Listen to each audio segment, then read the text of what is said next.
Good morning, folks. How are we today? Hope you're fine. I'm feeling fine. And Alan, fit like a day. Well, I'm about to tell you what fit like a day where I'm at. All right, but we'll get to that. First, we'll get Facebook on board.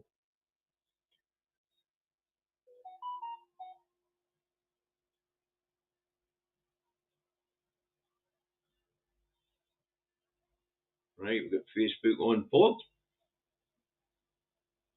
Then we'll get this bloody thing underway.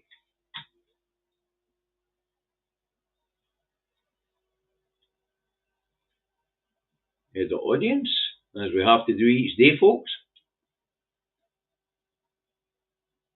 Right, that's Facebook on board. Good morning.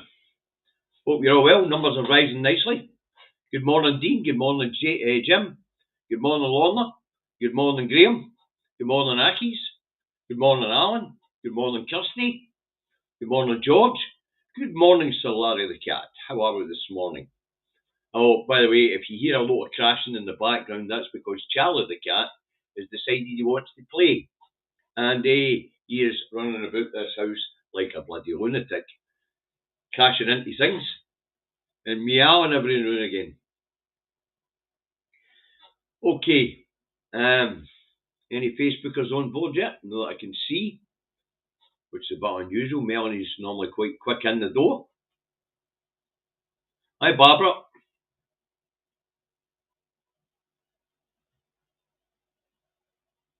Hi, Doug.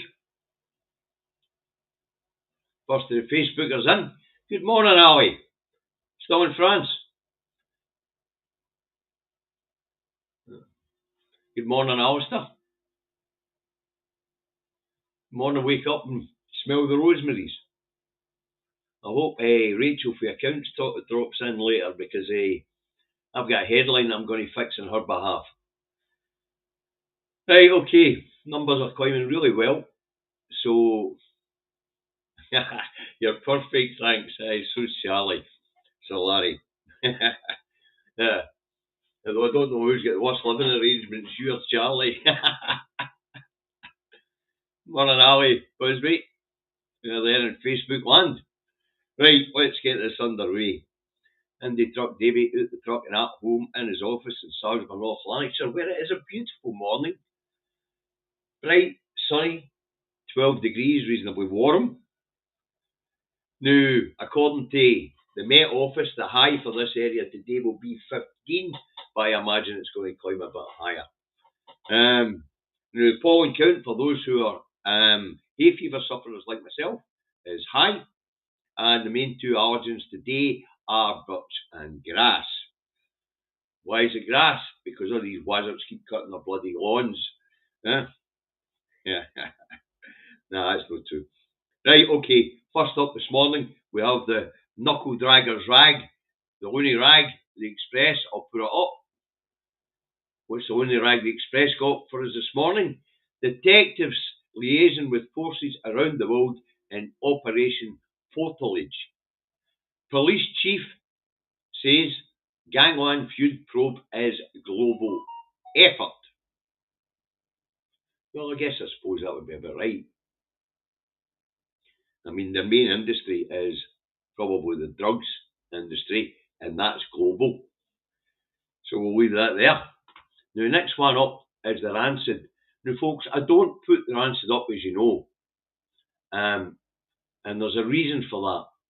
Because of the vow. I'm just no happy putting up the rancid. So, I'll tell you what the rancid's got for us this morning, shall I? And then we'll go through why the headline's balmy. Alright, so the rancid has in the wake of yet another fatal teen stabbing, youth violence campaigner Vicky Donald says this is not just a tragedy, but it's a failure of government, and demands to know when the First Minister will say enough. And then there's a picture of the three teens that have been stabbed recently. I'm not going to name them. And they, because, it's been painful for their parents. And the headline is, "Stop waiting for more funerals. Do something now." Now, I don't know who Vicky Donald is, but she needs to have a wee word with the record. Youth violence campaigner. And you can look the headline up yourself, folks. It actually says youth violence campaigner. And I thought to myself, since when do we have somebody in our society whose job it is to champion youth violence? Surely that should have said anti-youth violence campaigner. But it doesn't, it says youth violence campaigner. So Vicky Donaldson, according to the record, advocates youth violence. Obviously not, if she's demanding something be done about youth violence. But I'll tell you what, Vicky, we're all ears. We're all ears. What do you want John to do? Wave a magic wand and say, "Stop, children." What more can we do? The police have the power of stop and search if they believe somebody's gone equipped to commit a crime, whether that be carry a knife or commit a burglary or whatever. And carrying a knife is already illegal here. I mean, we're all ears, Vicky. We'd like to know what your plan is, because since the SNP came to power, crime's at an all-time low. But there's only so much we can do. We can't chaperone every youth. So, Vicky, I'm sure you mean well. The youth violence campaigner. Wow. Check that headline out, folks. As I say, I would put it up, but I do not put up the ransom. Because it's pro-Labour stance here in Scotland. It's pro-union stance here in Scotland. And the vow. So I just don't put it up. Right, next up we have, youth violence campaigner. Get a grip, Daily Record. You make the woman sound as if she's advocating for youth violence. Wow. Next up we have the Scotsman. The Scotsman's rehashed a story that it had on its front page 3 weeks ago. So it has. Find the bloody thing. Well, one of your mornings, I think, folks.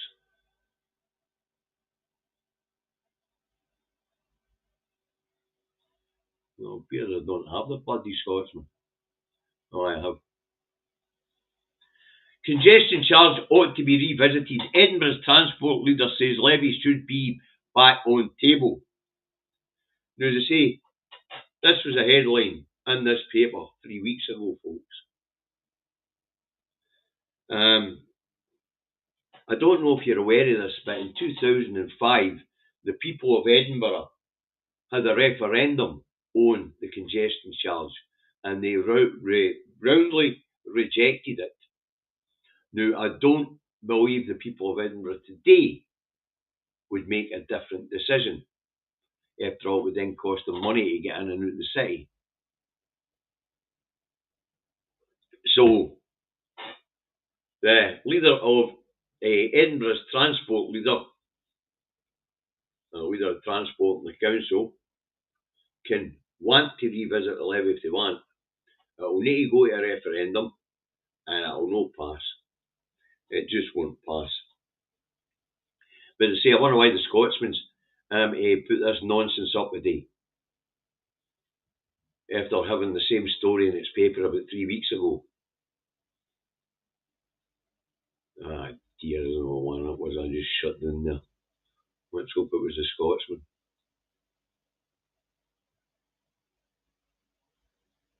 No, wasn't he? Shit. I'm going to have to go and look for one in a minute, folks, just as well. I've got the page up. Right, next up, we have the Herald. Let's see what the Herald's got for us this morning. Let's try that in.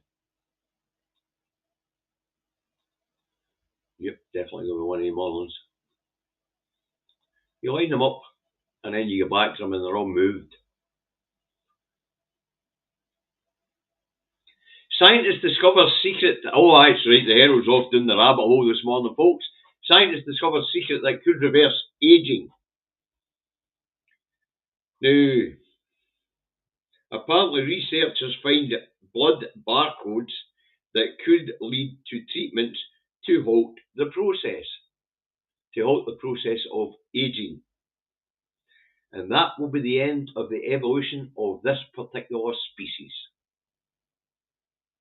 As we all take where we sip from the fountain of youth and live forever. Oh, forbid the thought.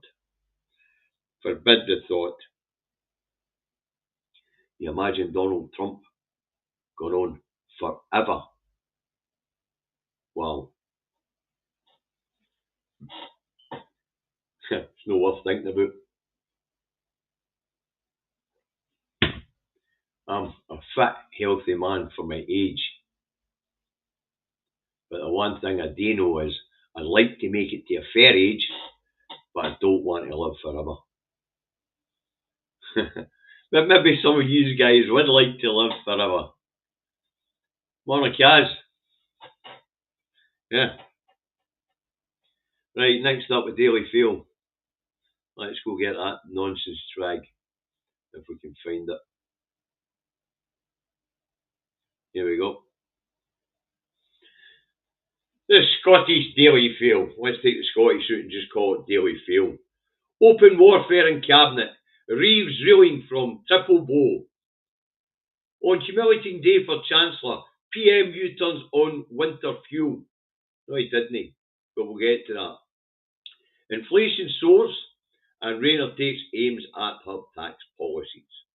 Well, Rayner taking aims at her tax policies, true enough. The partial U-turn on the winter fuel payments, we'll get into a wee bit further down into the review.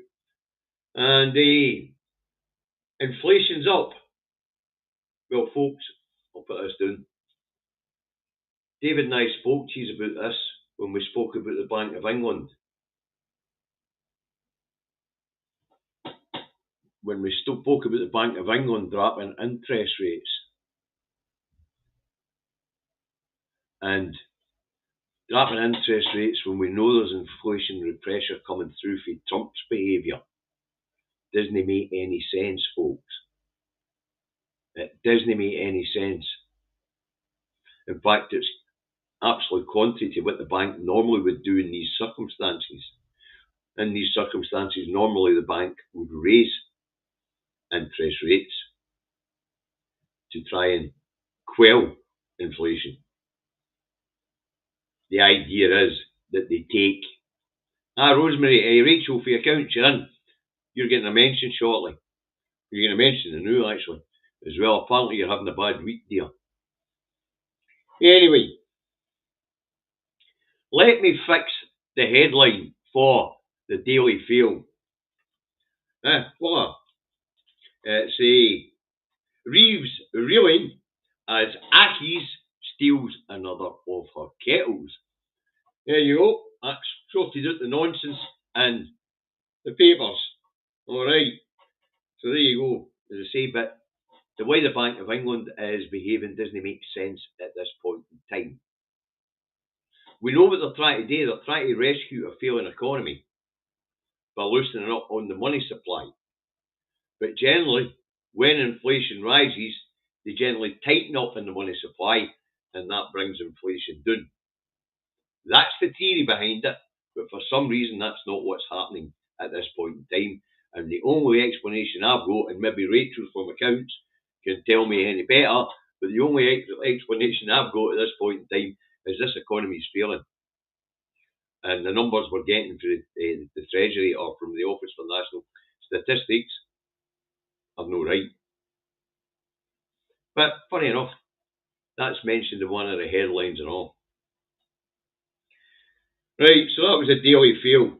Apparently our Rachel for accounts is having a bad week. She's been having a bad year. Right, a Telegraph. What's the Telegraph go for? I can't I can't remember whether it's the Telegraph or whether it's the Times that's got the criticism of the stats we're getting coming out. Right, the Telegraph, here we go.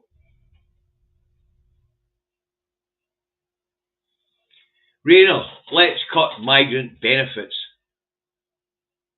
This is today with the argument. And why we can't trust official statistics. Well, that's on the top line there above the Daily Telegraph to the right. Why we can't trust official statistics. I've just explained why we can't fucking trust them.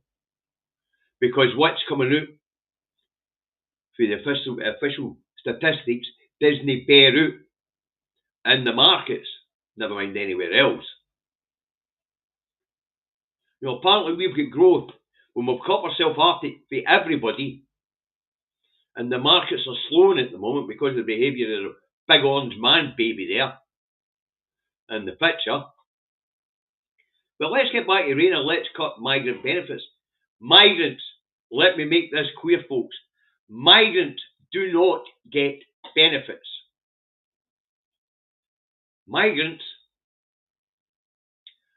legal migration, as they like to call it, but migrants, they generally come here on a work visa. They have a job. They have an income to keep themselves. They pay an insurance policy for the first 3 years of access to the National Health Service. They pay their version of national insurance still in their own homelands, but they don't get benefits. That's asylum seekers / refugees. And if they're in their own accommodation, a single person, a refugee, they get free accommodation, and then they get £38, £39.83 a week to live off of. Think about that, £39.83. That's to buy the stuff you need to keep yourself clean, enough to keep yourself fed, enough to keep yourself cold, enough to put power in the meter. All off £38 a week. And Rayner wants to cut it. I think the Telegraph might be making this up, to be honest with you. I really do. PM bylines, PM to sign away Chagos at cost of $9 billion. Well, the $9 billion is reparation for the UK stealing of fucking Chagos Islands from Mauritius in the first place.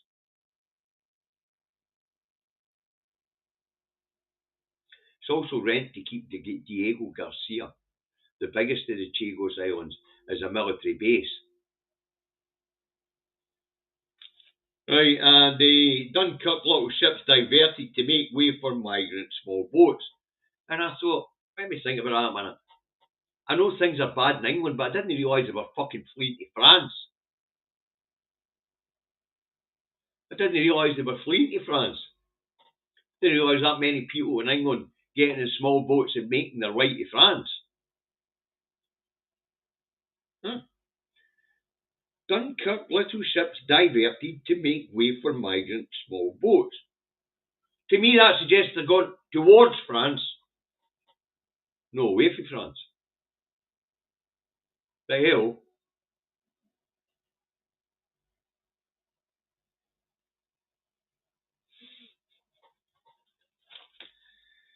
Right, oh. Next up, we have the National. I think I just took the National, didn't to be fair. Let's have a quick run about and see if I've got it. Yeah, I'm doing. I might have to go and get the National actually. If all the ones are shut, then that'll be the one. Oh no, it's there. Right, the National has revealed Labour MP's secretive meeting with private healthcare lobbyists under Chatham House rules. Discussions held. Chatham House rules, folks.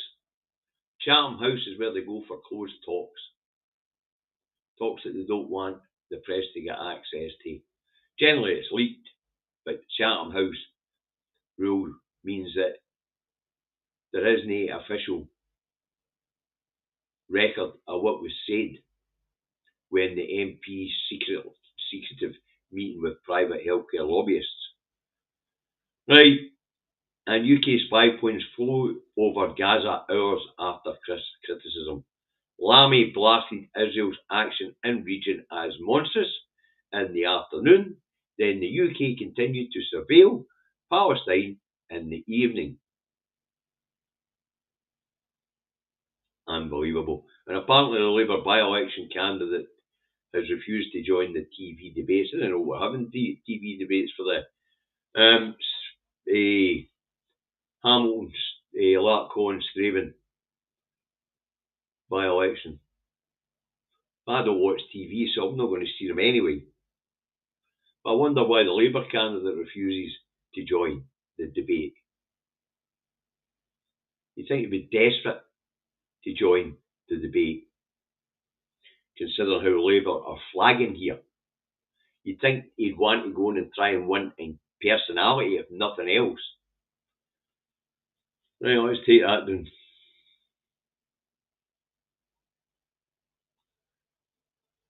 I'm trying to locate what one it is I've taken down that I shouldn't have. I think we're on track though. We'll see.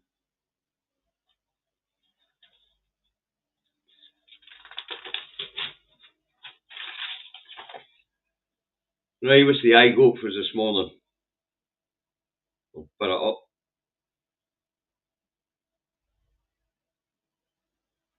Reeves open to new wealth tax if she faces budget black hole. You know, that says to me, folks. This says to me mere clickbait. The Chancellor's behaviour, even towards the partial U-turn on the winter fuel payment, has been pretty well damn angry. She was no for changing route, changing path. And believe me, if there is a black hole in the budget, we'll not get told about it, because they're no taxing the wealthy. They just won't do it.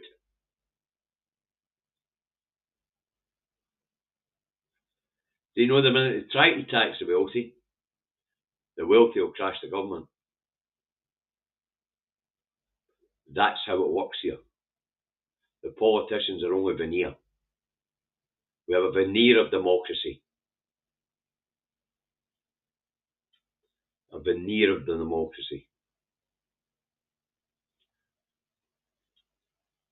So Rachel should be telling porky pies in the paper this morning, lass.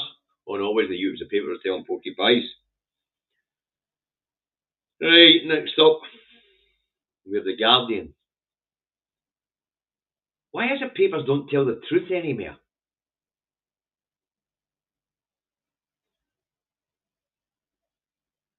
Why is it the newspapers just don't tell the bloody truth anymore?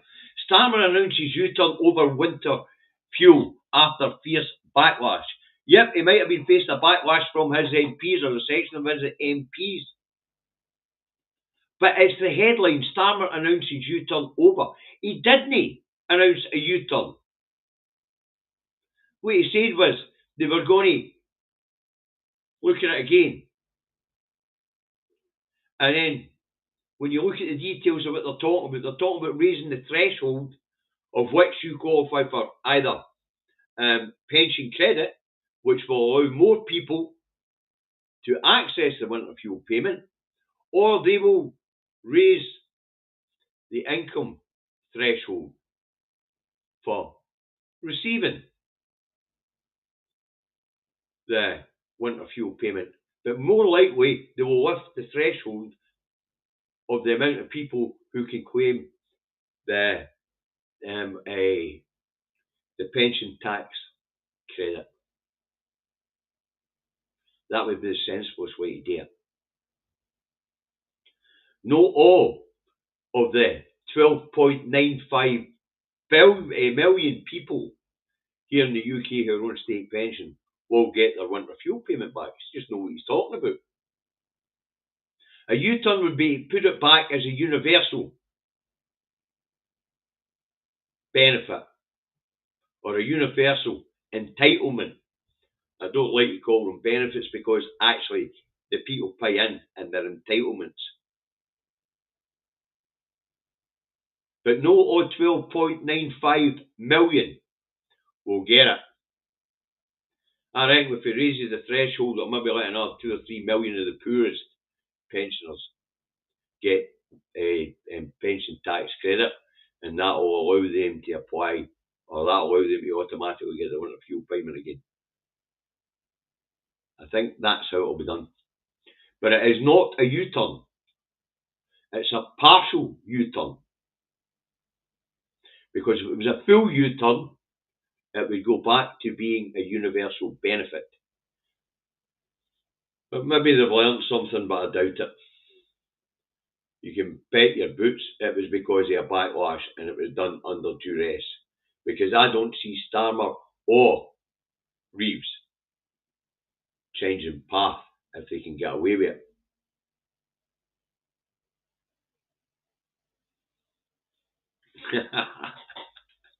New mention of your big black hole, that's personal. No, Rachel, you tell him off, lass.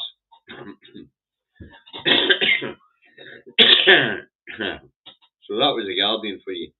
Byline in the Guardian: Trump and white genocide ambush.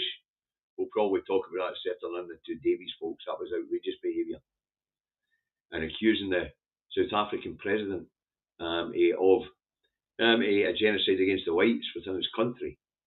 Wow. Says man aiding and abetting the genocide in the Middle East.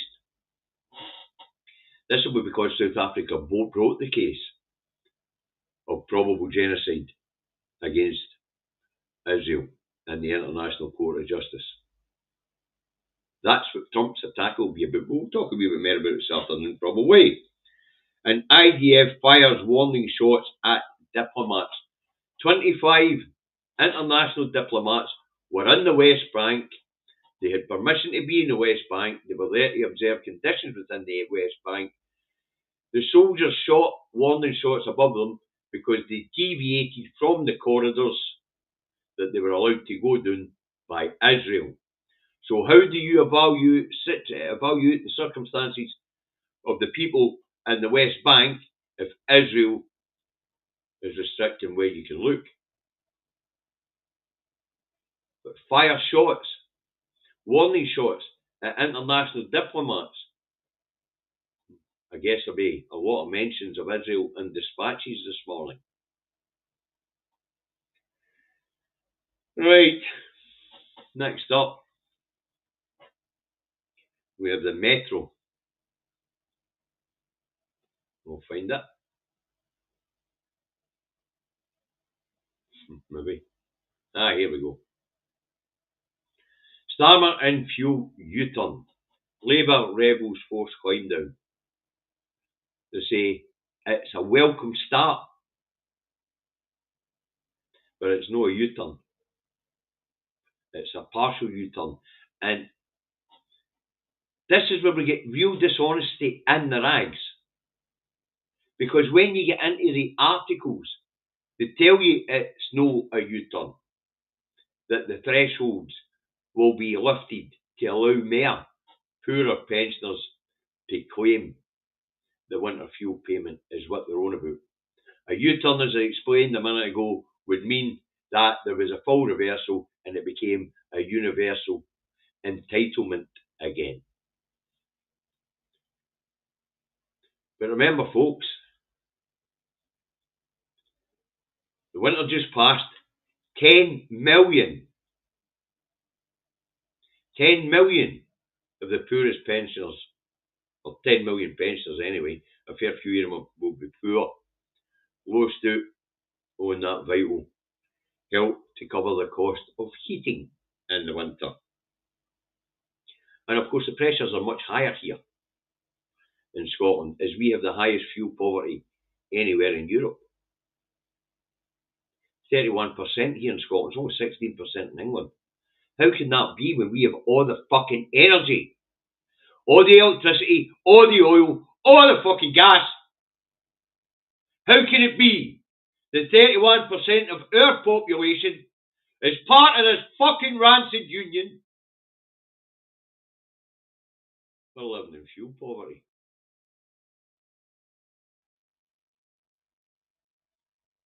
Yeah, well,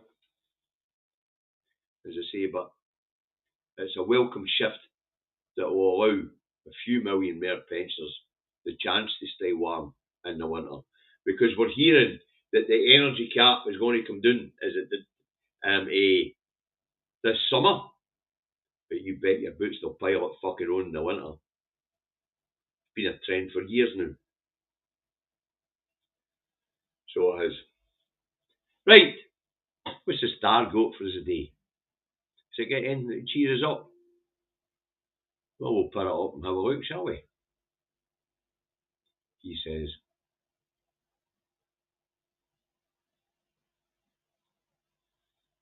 the Star has Mum's plea to coroner. Jay's pals need to turn up. Witnesses vanish. Bricky's drug cocktail. Now, this boy Jay Slater, there's an inquiry into his drug death. Apparently, a couple of his pals who witnessed the events of the evening didn't show up at the coroner's inquest into his death. And his mother has asked the coroner to summon them to give evidence, or in this case, because it's a coroner's court, to give statements. Not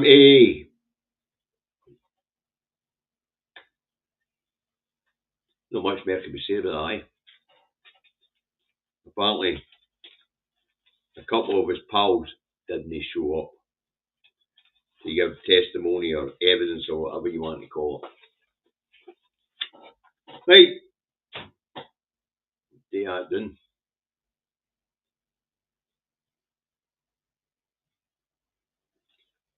So, there's a fair bit in the papers today. You could say the Labour Party's had no bad week. If you were to believe the bollocks about new trade deal with Europe. In fact, Richard Murphy explained it really well. If you haven't seen Richard Murphy's video, you'll get it on YouTube. That Richard Murphy. Here we go again. This is becoming a bad habit.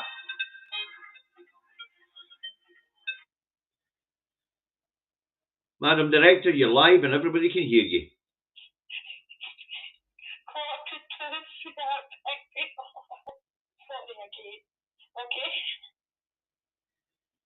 Yes, dear.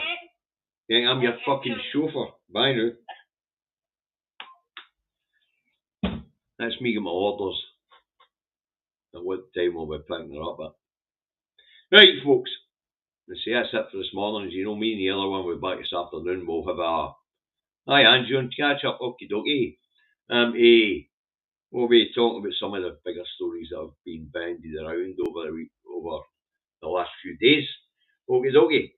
So, see you 4 o'clock if you watch the Two Davies show.